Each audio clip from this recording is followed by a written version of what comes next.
Beethoven, a name so mighty he doesn't even need an introduction. Here are 5 little-known facts about the great composer. Number 1. Beethoven didn't like many of his most popular pieces. For one thing, he wasn't a big fan of his infamous Bagatelle in A minor, casually referred to as Für Elise, but a downright red rag for the composer was the first movement of his Piano Sonata No. 14, commonly known as the Moonlight Sonata. It proved outrageously popular among the Viennese, to the point where Beethoven grew quite tired of it. He once remarked to his student Czerny, "Why do people always request that piece? Truly, I've written better things than that." Number 2. His favorite food is quite surprising. Beethoven had a well-known taste for the finer things in life. There are records of his cooks and maids having to order venison, hare and partridge.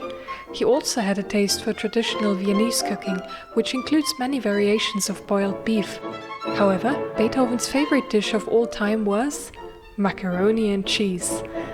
That is to say, macaroni as they used to look, with grated cheese on top of them, rather than the modern concoction we know. Number 3. His manners were occasionally non-existent. The portrayal of Beethoven as an eccentric, unconventional genius is more than just a stereotype.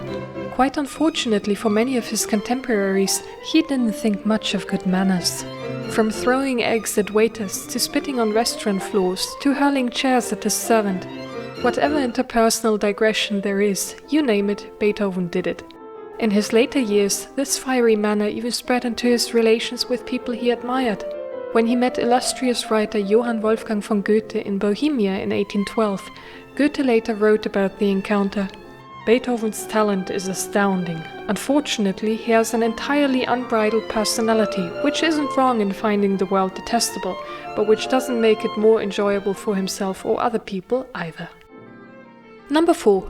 Beethoven's best friend snagged up his girlfriend. Sort of. The woman in question is the soprano Elisabeth Röckel, whom Beethoven met around 1809. She came from a very musical family and soon made a name for herself by being a highly talented opera singer. The young girl did admire Beethoven too, however, he wasn't the only competitor for her charms. In 1813 she married Beethoven's longtime friend and musical rival Johann Nepomuk Hummel. Nonetheless, the 3 of them remained on good terms until the end of the composer's life. Elisabeth Röckel, nicknamed Elise, is probably also the dedicatee of the Bagatelle Für Elise. Number 5. Beethoven had a sublime sense of humor. There are countless anecdotes about the composer's jocular nature, which many of his contemporaries ascribe to him having come from the Rhineland. People from this part of old Germany were considered the most playful and humorous of the Germans. Elisabeth Röckel, whom we just mentioned, once recounted how Beethoven's way of showing his affection was by jokingly pinching her in the arm.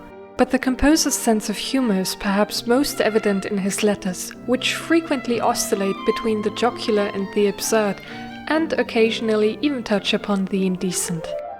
Would you like to see an episode dedicated to Beethoven's letters? Let us know in the comments below. For more videos like this, feel free to subscribe to Prestissimo. Bis bald, a presto, and see you soon!